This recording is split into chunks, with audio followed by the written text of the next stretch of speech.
ہلکی ہے, جس کا جسم نہیں ہے, وہ باقاعدہ باڈی سے نکلتی ہے.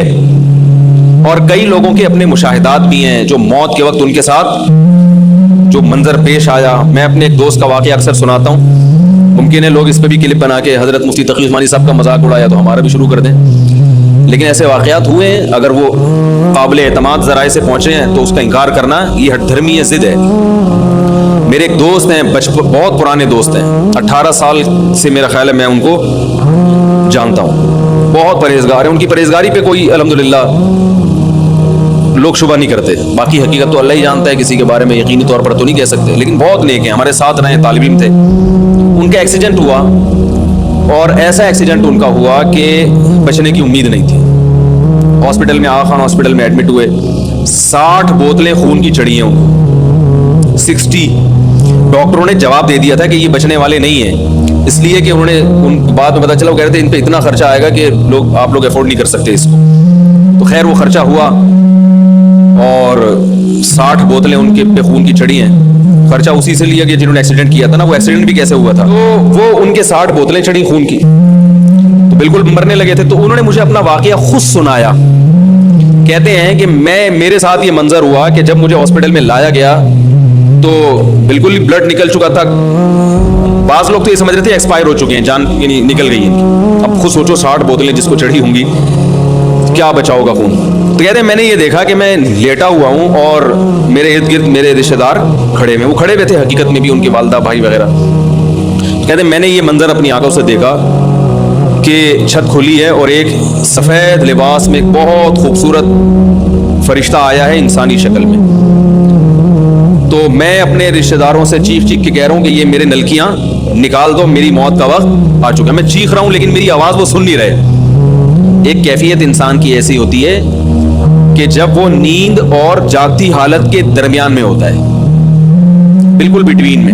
مجھے پتا ہے اس موقع پہ بٹوین کا لفظ استعمال نہیں کرتے ہیں, اس پہ کلپ آ جائے گا, ان کو اتنی بھی انگلش نہیں آتی. یہ میں ویسے ہی تھوڑے سے چٹنی کباب کے طور پر ایسے لفظ استعمال کرتا ہوں. مجھے لوگ کہہ رہے ہوتے ہیں نا, میں درمیان میں رکھ دو, کہتے ہیں یار کیا مطلب, میں کہتا ہوں بالکل بٹوین میں رکھ دو لے جا کے.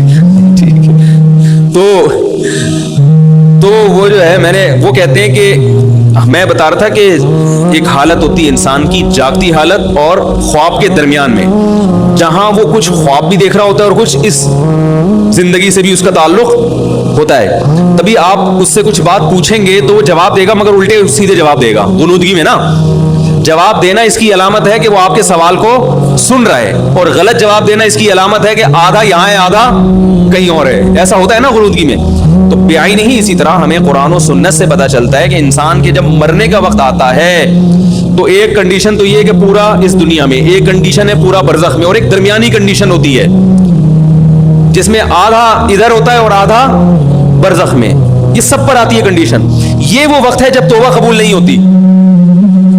یہ جو قرآن میں آتا ہے نا کہ کیونکہ توبہ قرآن میں آتا ہے اور حدیث میں بھی آتا ہے کہ اس وقت توبہ قبول نہیں ہوتی. حالانکہ اب یہ توبہ قبول ہونا نہ ہونے کی یہ لفظ اس کی علامت ہے کہ کچھ دنیا میں بھی ہے, کیونکہ برزخ میں تو بہرحال توبہ قبول نہیں ہوتی نا. تو پتہ چلا بھی توبہ کا آپشن ہے اس کے پاس, یعنی آپشن کا مطلب توبہ پر قدرت ہے, کیونکہ ابھی تھوڑا سا اس دنیا میں یہ موجود ہے, لیکن کچھ وہاں جھانکنا شروع کر دیا اس نے.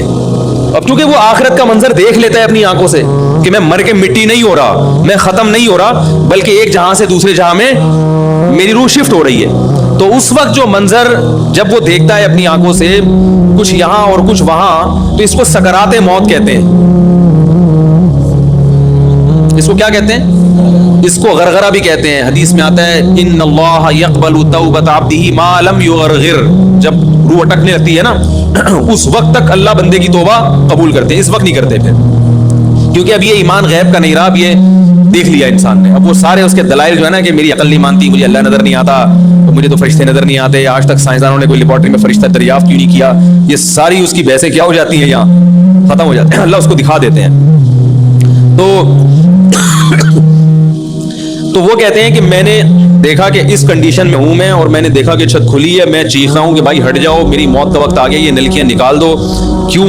اور وہ فرشتہ قریب آتا جا رہا ہے کہہ رہے وہ غریب آتے آتے آتے آتے اس میں خوشبوئیں، بڑا خوبصورت اس کا چہرہ، بڑا نورانی اس کا سفید لباس اس کا.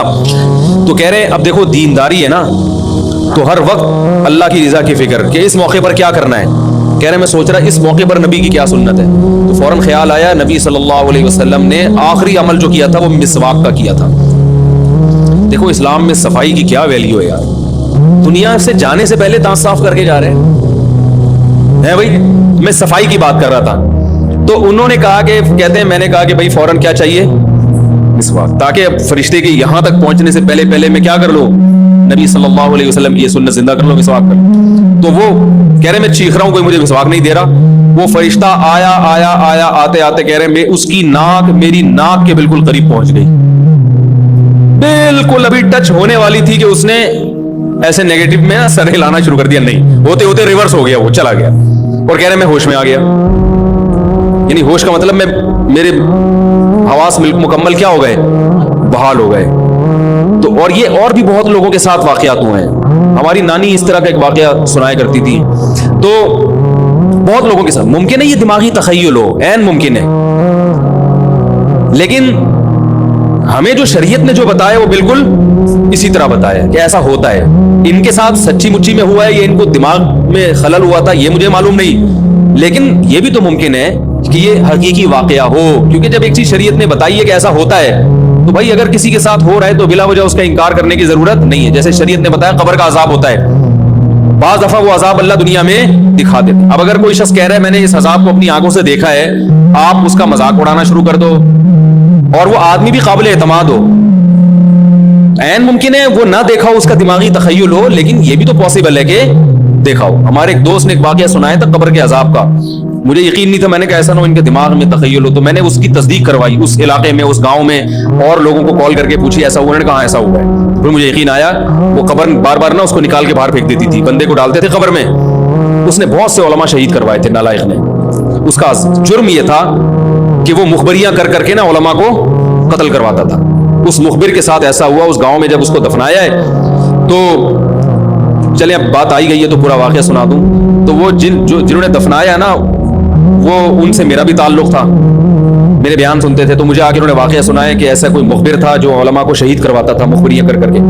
تو جب اس کو دفنایا کہہ رہے ہیں اس کے والد میرے پاس آئے، ہم لوگ کے پاس آئے. انہوں نے کہا کہ بھائی میں جب صبح جاتا ہوں تو میرے بچے کی جو لاش ہے نا وہ قبر سے باہر پڑی ہوئی ہوتی ہے، تو میں بڑا پریشان ہوں، کیا کروں. تو ہم پھر دفن کرتے ہیں تو اچھا قبر بالکل صحیح ہوتی ہے اوپر سے، اور وہ بندہ باہر ہوتا ہے، وہ دوبارہ بند ہو جاتی ہے قبر. تو ہم بڑے پریشان ہیں، کیا کریں. یہ کوئی شخص شرارت کر رہا ہے. کہہ رہے ہیں ہم نے کہا بھائی ہم تو نہیں کر رہے شرارت. کہا تو اگر دوسرا ہم شرارت کوئی کر بھی رہا ہوتا تو قبر کو خود ہی بھی تو ہونا. تو انہوں نے کہا پھر یہ مشورہ انہوں نے ان کو دیا کہ تم ایسا کرو، لڑکا جو قتل ہوا جو مرا تھا نا، جو قبر میں تھا، جس کی لاش باہر، نوجوان تھا، وہ بڑا مخبر آدمی تھا، وہاں کے گاؤں کے لوگوں نے بتایا. تو اس کی لاش جب باہر پڑی ہوتی تو باپ اور بھائی کو لوگوں نے مشورہ دیا اس لڑکے کے کہ تم لوگ رات کو قبرستان میں جا کے بیٹھ جاؤ،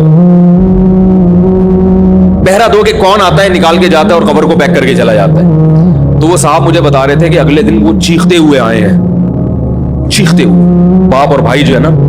کہہ رہے ہم نے رات کو منظر دیکھا کہ پہلے ہمیں رات جب اندھیرا ہوا ہے نا تو قبر کے اندر سے چیخنے کی آواز آئی، اور ہمارے سامنے قبر کھلی ہے تو ہم نے اس لڑکے کو دیکھا کہ آگ جل رہی ہے اس کی لاش پہ، اور وہ ایسے ایسے اپنے سر کو پیٹ رہا ہے. کہہ رہے ہم تو خوف کی وجہ سے بے ہوش ہو گئے، ہمیں نہیں پتا اس کے بعد کیا ہوا. ہوش میں آیا تو وہ لاش باہر پڑی گئی. تو میں نے کہا یار پھینکو بھی دنیا میں کم نہیں ہوتے. تو میں نے پھر تصدیق کے لیے ایک دو لوگوں سے رابطہ کیا، انہوں نے بتایا کہ ایسا ہوا ہے ہمارے ساتھ. تو یہ جو ترکی کا جو تھا نا اتا ترک، وہ مصطفیٰ کمال کو میں اکثر بیچارے کو کمال اتا ترک جو ہے نا، تو وہ غلطی سے کئی دفعہ میں نے کمال اتا ترک کے چکر میں مصطفیٰ کمال کا واقعہ بیان کر دیا. وہ مصطفیٰ کمال کا نہیں ہے، وہ کمال اتا ترک ہے. تو بھائی مصطفیٰ کمال اگر سن رہے ہو تو پیش کی معذرت. تو کمال اتا ترک کا بھی یہی ہوا ہے، مسلمانوں کا قاتل تھا، علماء کا قاتل تھا. ترکی سے خلافت اسلامیہ کو اس نے ختم کر دیا. بہت یہ جو آج جو کچھ دنیا میں ظلم ہو رہا ہے اس سب کی بنیاد رکھنے والا اتا ترک ہے. خلافت عثمانیہ ہوتی تو نہ کشمیر کا مسئلہ کھڑا ہوتا، نہ بوسنیا کا مسئلہ کھڑا ہوتا. یہ ساری مصیبتیں جو آئی ہیں مسلمانوں کا جو اتحاد ختم ہوا، اس کے ساتھ بھی ایسا ہی ہوا. اس کو جب قبر میں دفنایا, قبر نے باہر پھینک دیا. نتیجہ یہی نکلا کہ اس کی قبر زمین کے اوپر ہے.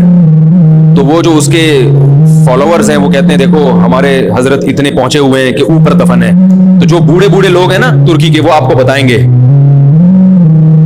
کہ یہ محترم کو زمین نے قبول نہیں کیا, نکال کے باہر. تو بعض دفعہ قبر خود بتا دیتی ہے, بعض دفعہ. اچھا مجھے چلیں چھوڑیں, بات سے بات نکل جائے گی, وہ ہمارا موضوع رہ جائے گا. تو فرشتہ کہاں پہنچا؟ قریب, ہاں واپس چلا گیا تھا فرشتہ, ٹھیک ہے. تو وہ بالکل قریب آ کے واپس چلا گیا. تو ایسا ہوتا ہے بعض دفعہ